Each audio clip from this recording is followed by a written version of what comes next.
Hello, America. I'm Mark Levin, and this is Life, Liberty, and Levin Saturday. Welcome to the program. Our constitutional construct is under a lot of attack by the so-called democratic socialists of America, which appear to represent about half the Democrat Party at this point. Of course, we know that they're Marxists and Islamists and basically miscreants and malcontents who hate America. And they have found a home in the Democrat Party. Oh, there's some resistance in the Democrat Party, but barely. And we conservatives, we have a problem too. The woke right neo-fascists who want to destroy our way of life, they have a lot more in common, I will argue, with the Marxist Islamists than they do with constitutional conservatives. And we'll prove that over the course of the program and over the course of this program in the future months as well. But let's begin. It's something very interesting. These people want to eliminate the Electoral College and the Senate, among other things. Do you know what the Electoral College is? Do you know why we have an Electoral College? Do you know why we have a Senate, a bicameral Congress? They want to eliminate a bicameral Congress and just have a House of Representatives, basically a parliament. And they want to eliminate the Electoral College, so it's just majority vote wins. That's not exactly a brilliant idea. Why do you think the framers looked at that and rejected it? Why do you think the framers looked at parliaments and rejected that too? To protect you, the individual. So we would have harmony and unity in this country. And let me explain. The Electoral College is a brilliant invention. It had nothing to do with slavery and slave owners. What happened? Well, you had states coming together to fight the British, right? Independence Day, we just had that on July 4th. Well, they're little states with smaller populations and bigger states with bigger populations, just like there are today. And so these little states said, why would we become part of a national government where the power would all go to these major metropolitan areas? In New York, in Pennsylvania, even Virginia. We're not going to do that. And so they had to have a compromise. You see, even though there are some states that are big populations, they feed us. They grow wheat, they grow corn, they raise cattle and sheep and things of that sort. And so we need to take that into consideration. So the Electoral College was invented. What's the Electoral College? Well, the Electoral College is based somewhat on the fact that we have a Senate. Well, what do we need a Senate for? Because back then the belief was the states needed to have some representation in the national government. Until, of course, we passed the 17th Amendment during a populist era under Republicans, and we eliminated that idea of the Senate, but we still have 2 senators from every state, no matter what the population of the state is. We have 2 senators from Delaware, we have 2 senators from California, we have 2 senators from Rhode Island, we have 2 senators from New York, we have 2 senators from Montana and North Dakota and South Dakota and Wyoming, states with very small populations. But what is that all about? Because they need representation too. So we have a House of Representatives based on the popular vote, but we needed a Senate. We needed a Senate to sort of even things out. And so we have a Senate, and then we have an Electoral College. So the Electoral College does this. If you have 2 senators, you get 2 Electoral College votes right off the top, Delaware. But you also get Electoral College votes based on your members of Congress. How many do you have based on the population? And so Delaware has 3 Electoral College votes. They have 1 congressman and 2 senators.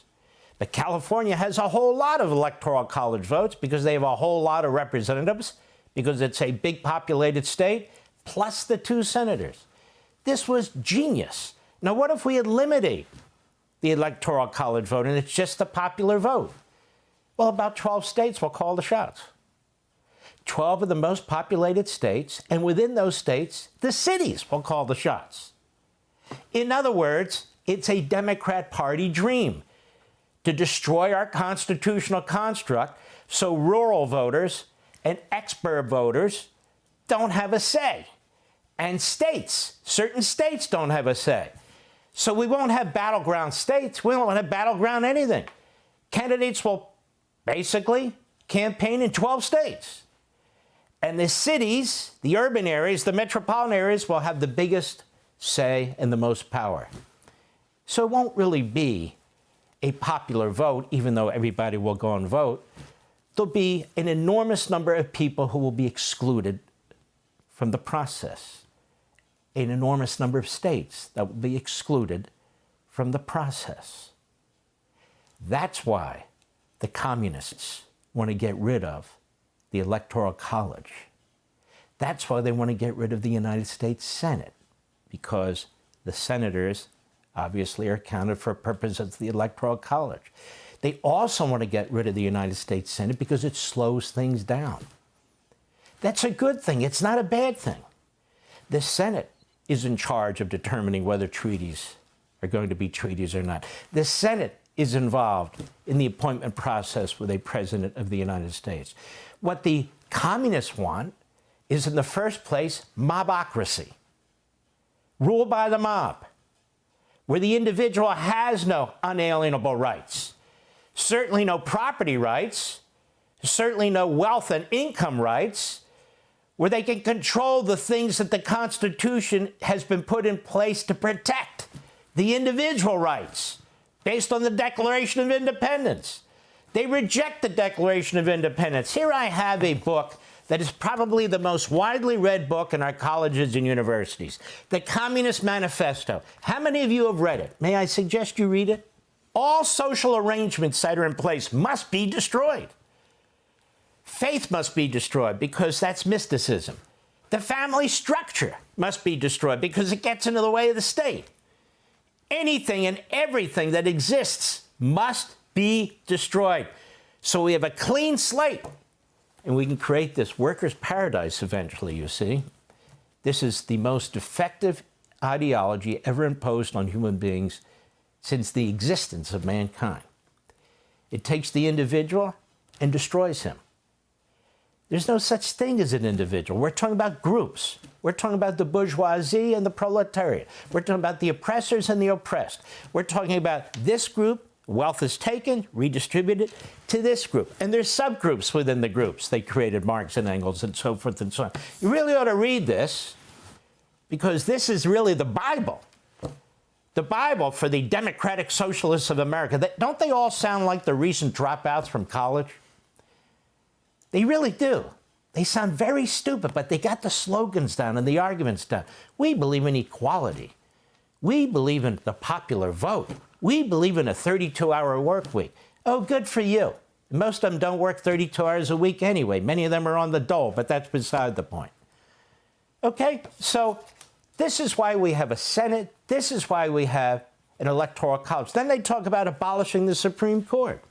I don't always agree with the Supreme Court. The birthright citizenship decision, the tariff decisions, these are two very bad decisions, but I believe in the institution. Why don't they? Why don't they? Because they don't want a court system that checks what? The mob. What happens is, it's a totalitarian mindset.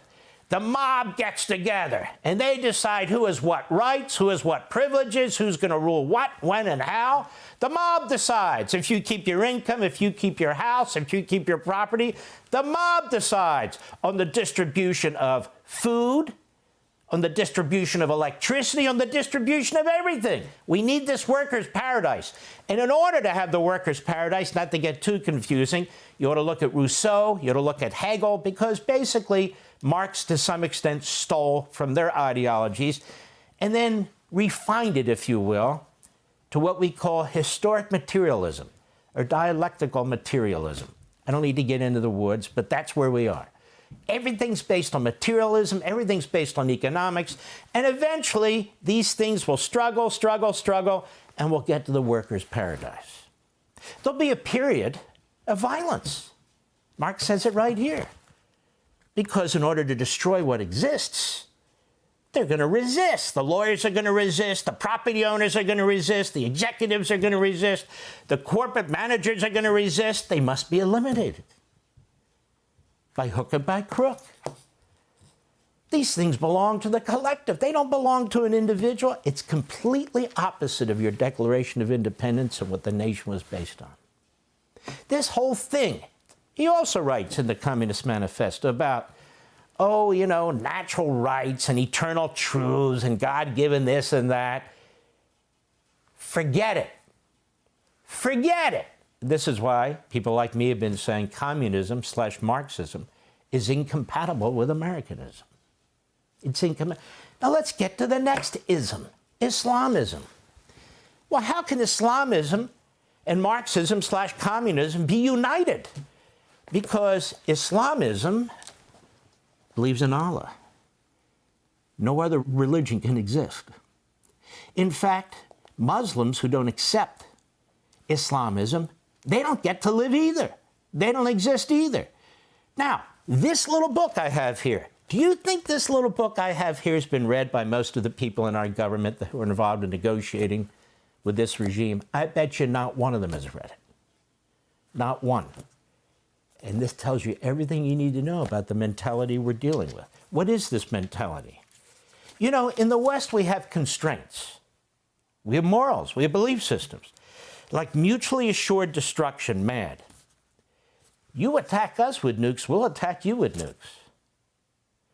But for this, Islamists, it doesn't work because the apocalyptic worldwide view is that you can die, should die, want to die in this apocalyptic religious battle. It's an inducement rather than a deterrent. Do you understand what I'm saying? It's an inducement to die for the cause, not a deterrent. And people say, oh, these guys are crazy. We negotiate, they don't stick with a deal. We have this marvelous MOU, they won't follow the MOU. We want to bring them in as part of the community of nations. We're willing to give them this kind of money. They're not transactional. Deals mean nothing. Promises mean nothing. They're not transactional. They're primitive ideologues from the 7th century. Our destruction is their goal. And they have all the time in the world, they believe, all the time in the world. And these guys believe the same thing. They come in all the time in the world. We have to secrete ourselves into the system. We have to destroy their system. We have to destroy the West. We need to challenge America's founding. We need to turn the people against their founders. We need to turn the people against their history. We need to turn the people against their economic system. Because capitalism, they both reject capitalism. Why? Because capitalism relies on the individual. Because capitalism is about freedom. And what's freedom about? This, the ability to think, the ability to do what you want to do. That's why in communist regimes, you're not allowed to have an opposing view. You're not allowed to write an opinion piece. You're not allowed to challenge authority. They'll kill you. In this regime, you're not allowed to have an independent thought or an independent view. They will kill you too. Because capitalism, Americanism, constitutionalism, small r republicanism, are focused on your unalienable rights, God-given as a human being. Communism is not. Islamism is not. And it's their way, or you're eliminated. That's why so many people are slaughtered under these ideologies. You're in the way of the promised land. You're in the way of the workers' paradise. You're in the way of the 12th Imam showing himself and bringing us all this peace and tranquility. You as an individual are meaningless. In America, you're the sovereign. And collectively in the civil society, it's the sovereign civil society. The government exists at our consent. The government doesn't exist at anybody's consent. When it comes to these Islamist regimes, Iran, the people don't matter in the communist regime. So what am I saying? First, you have the mob that rises up, whether it's in Iran and their revolution, whether it's in these other revolutions you see around the world, and they're not majority revolutions, they're minority revolutions, a minority of individuals who are armed, who take control, because the vast majority of the public in every country, they acquiesce to these things. They can't even believe they're happening until they happen. They wake up one day and there's, what the hell's happened to my country? What the heck has happened to my country? No, that's my property. Not anymore. Wait a minute, I get to practice my faith. Not anymore. Wait a minute, that's my child. Not anymore. Everything and everybody works for the collective. For the collective. And in our country, we have built bulwarks against this throughout our Constitution, throughout our culture and our society, and they're under attack. Now, let me dig in a little bit further. Let's take a look, first of all, at the history of the Democrat Party. You know, there's 3 books. If you read my book on power, if you read my book, The Democrat Party Hates America, and you read my book, American Marxism, you'll know it all. But don't go out and buy it. I don't even want you to go out and buy it. Go to the library and get it. Have a friend pass it along to you. The Democrat Party has never embraced Americanism. It supported slavery. It supported segregation. It supported eugenics. It supported Jim Crow. More recently, it supported the New Left. It has supported anti-Semitism as it does today. Well, not the whole party. Well, what kind of a comment is that? Not the whole party. It's on the rise, and it's on the rise throughout our country, and it has found a home in the Democrat Party. The Democrat Party supports Marxism and socialism. Now, it may not say it does, but it opposes capitalism. Look at all their proposals. The Democrat Party supports CRT, DEI, the 1619 Project, all intended to destroy our history. It supports dismantling the Constitution. It wants 4 more Democrats in the Senate. It wants to take over the Supreme Court ideologically by adding seats. It opposes the Electoral College, just like the Communist Party USA, just like the Democratic Socialists of America. And so now we have the fusion of Islamism and Marxism, and I want to add neo-fascism. That is the woke right. The woke right. They support big government, too. They talk about nationalism and populism. What's nationalism? What's populism? We have a constitution. We support constitutionalism. The framers didn't support nationalism. We have federalism. We have the 9th Amendment that says the people are in charge. We have a declaration that undergirds our Constitution. That's not about nationalism. It's about Americanism. And what's this populism? Populism undermines republicanism. Populism is the mob. The mob, historically, it's been the mob. Oh, I'm a populist. No. We are little r Republicans. That's what we believe in. And then there's anti-Semitism. The Marxists, the Islamists, and the neo-fascist woke right. They are all supporting Jew hatred. They all trash Israel. It is on a constant, relentless basis now. Of all the countries in the world, little tiny Israel is relentlessly attacked. Now we're told they have an influence campaign in America. Not Qatar, not Communist China, which spent hundreds of billions. Israel is trying to undermine the United States. Little tiny Israel is trying to undermine the United States. Our greatest ally fought next to us, shoulder to shoulder at war. Now they're our biggest enemy. They have influencers in America, don't you know? Paid influencers. I'd like to know who these paid influencers are. Nonetheless, trying to undermine our country. And so the woke right neo-fascists push that agenda. The Marxists push that agenda. They've always been Jew haters. And, of course, the Islamists, we know, are Jew haters. What does this represent? It represents a decline of an advanced civilization, our society. Germany was the most advanced society in Europe. Architecture, literature, science, technology. Who would have thought that would be the birthplace of a Hitler and a Third Reich in the Holocaust? America is the most advanced society, civilization on the face of the earth. Who would think that we'd be facing this kind of hatred today? Today, within the Democrat Party, in our culture, through migrants that we let into our country. I will say this about the Republican Party. They have fought the woke right. And so far, so good. So far, so good. But it is there, and it is a danger. All right, thanks for watching. Check out my new podcast, Hanging Out with me, Sean Hannity. The big interviews, the debates you won't get anywhere else. Like and subscribe for new episodes every Tuesday and Thursday.